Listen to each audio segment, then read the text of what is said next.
Leero lubadde lunaku lwa Uganda Matters nga bwe lubeera buli mwaka. Bantu babadde bangi nnyo mu bitundu by'okusaba ebyanjawulo, Namugongo mba Katoliki, Namugongo mba Anglikani ne Munyonyo Basilica. Ebyokwerinda bigenze maaso bulungi era twebaza ab'ebyokwerinda abatuukiriza omulimu omulungi okulaba nti abantu bangi mu bungi bazze ne basaba ne bakola emikolo gyabwe, era we twogerera emikolo egy'okusaba giwedde. Abantu batandise okugenda waka ne gye baava abalala awala nnyo, naye ffe ab'ebyokwerinda tugenda kusigala nga tukuuma ebitundu byonna kulaba nti paka omuntu asembayo naye azeeyo ewaka yonna gy'avudde n'atuuka mu mirembe. Tubadde tukola patrols si ku sites ezo zokka naye mu nguudo. Bw'aba waliwo abatambula kiro ndowooza mubadde mubiraba. Tukuuma ddembe si kw'abantu abasaba naye n'aba bulijjo abatambula mu mirimu gyabwe era kino tukyebaliza Katonda n'ab'okwerinda nti byonna bigenze bulungi. Naye lwakuba leero ku makya ssaawa nga 2:30 wabaddewo ekitiisa, naye nga twebaza Katonda nti tewali balumiziddwa okuggyako abatuju babadde ku pikipiki, omu omusajja omu omukyala nga bagezaako okutuukirira Basilica ey'e Munyonyo. Abantu era nabo badde basabira, naye ab'okwerinda basobodde okubayimiriza ne babengeejinga, era bomu emu n'ebaluka n'ebattirawo, naye nga bokka be bafudde. Ebyokunoonyereza ku bantu bano bigenda mu maaso, naye nga obukakafu bwe tulina, omu ku batuju omukyala alina amanya ga njawulo, Aisha Katushabe, oluusi yeeyita Byaruhanga Sumaaya, oluusi yeeyita Kabonesa. Twali tumukutteko mu mwezi gwa October 2023 nga tumuteebereza kubeera mu by'obutuju, naye nitumumala nitumuta n'agenda. Naye leero kitulaze nti omuntu twalina mutuufu mutujju. Tugenza okuzuula bbaawe ayitwa Muzaffar, yali omu ku abo be twakwata era n'amala n'attibwa ab'ebyokwerinda mu 2021 abagezaako okulumba abaali bakungubagira omugenzi waffe yali Deputy Inspector General Police Lieutenant General Paul Okech. Era ne tuddamu ne tukizuula nti bbaawe ayitwa Abdul Shakur y'omu ku batujju abeetulisa ku Central Police Station e Kampala mu 2021. So ne kituwa nti information gye tulina ebadde nungi ddala. Nnaku 2 mabega twabadde twakuteko omuntu era nga tumuteebeza okubeera mutujju, era mutujju wa ADF. Atuwadde information enungi, era ku information gye yatuwa yatuyambye nnyo okulaba nti tutaasa abantu leero. Lwakuba twamukwata nnaku 2 mabega n'atuwa information enungi, ne tutegeera biki ebadde bebagezaako okukola. Era abatuju bagenza okujja kulumba Basilica e Munyonyo nga tuli beetegefu bulungi. Naye nga nkubiriza bannayuganda bonna tusigale nga tukolera wamu. Bw'oba olabye omuntu gw'otetegeera bulungi, gw'otategeera bulungi, oba ebintu oba ebikolwa, jangu otubuulire tusobole okulaba nti tukakanya embeera abantu baffe basigale nga bali mu ddembe. Era twebaza Bannayuganda lwakuba emyaka gino gyonna muvudde mabega nga mulaba nti babadde batuwa information era bomu nyingi etugenze nga tuzuula mu bitundu byanjawulo mu Kampala. So enkolagana eyo nungi era tusaba egende mu maaso.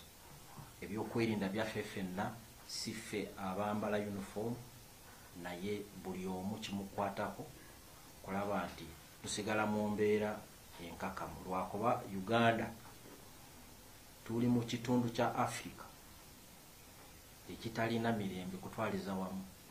Bw'olaba ng'engulu ku South Sudan oba eno mu Western frontier DRC waliyo groups nyingi era nga ezimu ku ezo z'abatujju. Ffe tukwatako ye ADF naye waliyo n'endala. Waliyo Al-Shabaab baali batukubye mu 10. Kwegamba tulina okusigala nga tuli ku bunkenke ffenna kulaba nti ebikolwa bwe bityo tebiddamu kutuuka ku bantu baffe, kulaba mbu eddembe ligenda maaso bulungi. Neyanziza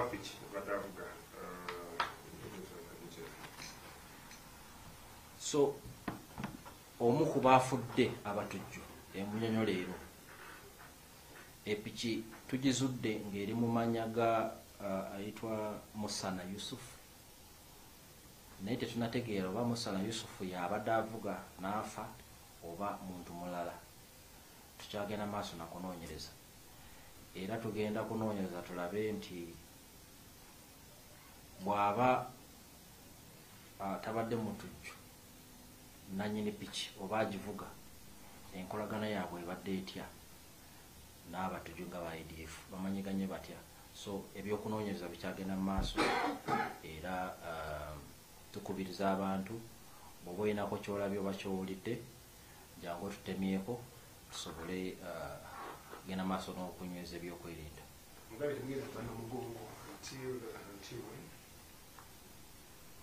Enkola yaffe nga babyokwerinda tetukuuma abantu ku lunaku luno olwaleero, olunaku lwe tuyita didde main event, naye nga babaddewo pre abantu bazze nga batambula kumalanga kumpi mwezi, bavudde mu bitundu byonna bya Uganda, abalala bavudde ne Kenya, Congo, Rwanda, Burundi. So tuzze tubaaniriza nga babyokwerinda era nga tubawerekera paka gye balaga Namugongo. Omukolo bwe guggwa abalala bagenda naye tebagendera wamu bonna. Ffe tusigala nga tuli bulindaala mu byokwerinda paka omuntu asembayo ng'agenze. Ffe abasembayo okuva mu nnyonyo. So kino era tukisiimira buli omu nti paka ku ssaawa eno ebintu bitambudde bulungi, naye nga tulina essuubi nti bijja kuggwa bulungi. Tewali kyamaanyi ky'okweraliikiriza, ebyokwerinda byonna gyebiri, pozisioni zaffe tukyalimu, tukuuma ababadde basaba n'aba bulijjo. So tewali ntiisatiisa, abantu babeere bakakkamu naye nga bali alert, nga bali nga balaba batunula bawulira, baba balinako kitiisa nga otubuulira, then ffe ne tujja ne tulaba kiki kyokola. Babadde wagambye that you had put out of action terrorist attacks. Do you want to withdraw those statements and say there was an explosion? Absolutely not. We put them out of action. It was not their choice to detonate from that position. their choice was to infiltrate a mass gathering and explode and kill and injure as many as possible. We intercepted and engaged them. And our actions, actually some bullets were discharged. Our actions caused the explosive to go off. You understand what I'm saying? Our actions caused the explosion to go off. It was not voluntary. The process of challenging is it is a process. Verbal, who are you? Can you identify yourself? What are you carrying? If someone is not cooperative, then you can engage and discharge. And that is as far as we went. And the explosive went off.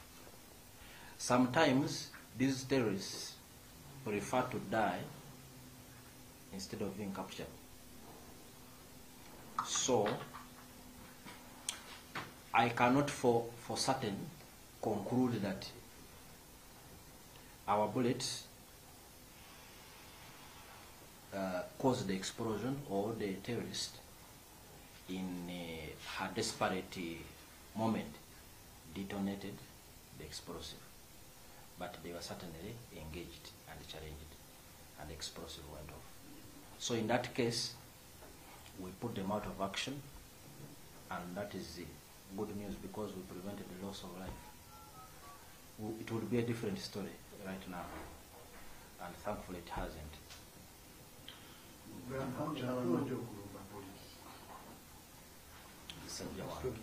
Afande nga tunabagenda kukyaba amagezi kutunyonyola mu Uganda ekiriwa mwaba bakubye kubanga n'ekirala abantu bakiri mubanyonyole balina mu katono nati twagala tubanyonyole bulungi mwami Anatole babadde atunyonyola atugambye nti mwabalungi mwabakubye nga tebanaba kwekuba mwami yani nga tebanaba kwetulisa kakati tunyonyole bulungi mwaba engagings mwayogedde nabo mwabakubye masasi ne bafiirawo ate bo muyo basiridde batya kitwagala okumanya abo kibatawo wakati awo nkulu nga ndowooza nkinyonyodde mu luzungu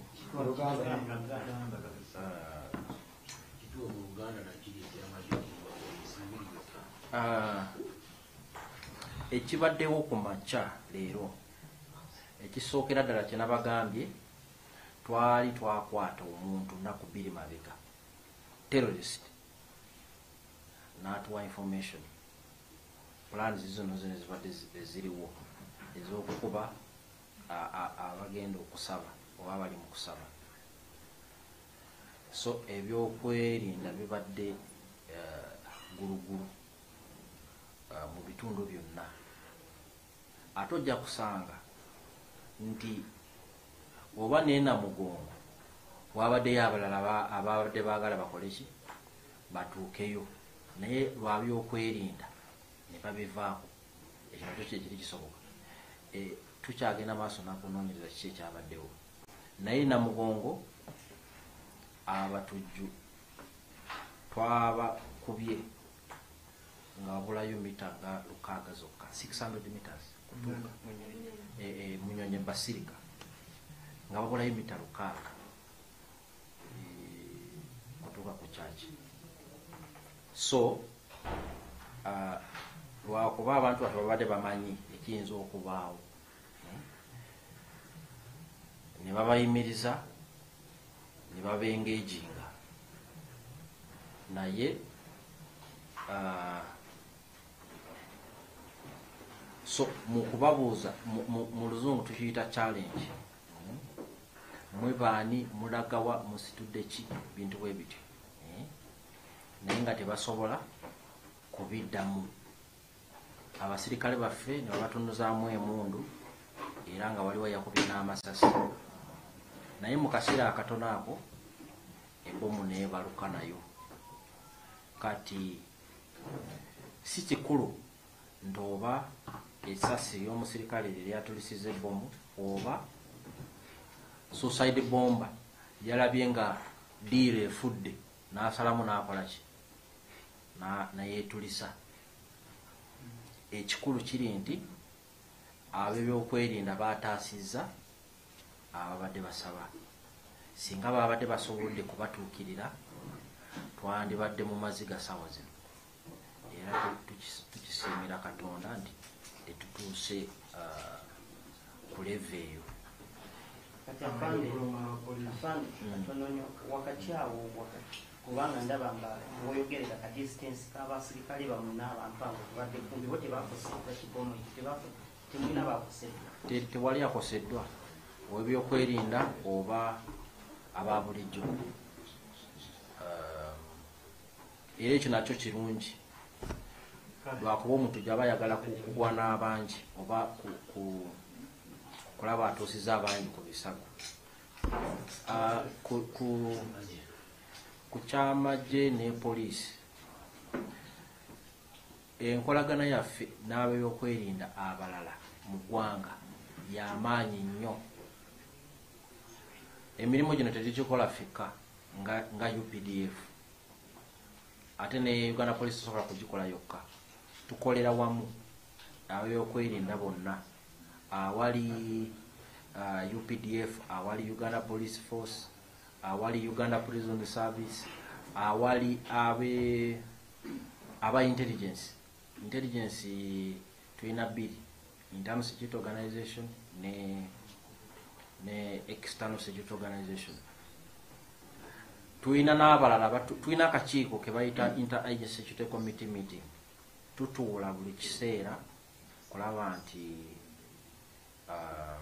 ebyokwerinda binyezedda bulungi, era nga walimu n'abalala abatuula ku kakiiko ako nga Uganda Communications Commission, nga National Identification and Registration Authority NIRA, nga Financial Intelligence Authority n'abalala, kulaba nti enkolagana yaffe esigala nga nnungi. Naye bino byemuwulira oluusi wabeerawo entakolagana ennungi wansi abasirikale aba UPDF n'abasirikale ba poliisi ne balema okukolagana bulungi. Ekyo kibanga omuzadde abaana be balwana naye nga si kirungi ng'olina ate kuddamu obagati, naye tekiraga nti famire ekutuse nedda. Enkolagana yaffe kyali nungi. Ensonga ezize zibaawo ezo kati ng'eya Lubowa oba eya Joe Wakiso, abakulembeze b'ebitongole bino ebyamagye ebya poliisi bamala ne batuula wamu ne balaba ensobi yavuddewa era ne bakola appropriate measures kulaba mbu tekiddamu. Bw'abeeranga omusirikale yakoze ensobi, ffe UPDF tubonaabonereza abasirikale baffe abamenya amateeka oba abalemererwa kubeera ne discipline. Era kasita tufunayo evidence nti omusirikale ayina ebintu byakoze bya kikyamu, tusobola kubakwata ne tubateeka mu mbuga z'amateeka. Era UPDF discipline yaffe mugimanyi nti yawaggulu nnyo. So ezo ensonga ezize zibaawo tuli mu kuzeetegereza n'eyajjo tugenda kulaba obuzibu bwavuddewa, era tujja kuteekako kulaba nti embeera etereera tusigale nga tukolagana bulungi mu maaso eyo, era ezo ensonga tujagenda nga tuzinonola kulaba mbu tezidda mu maaso eyo.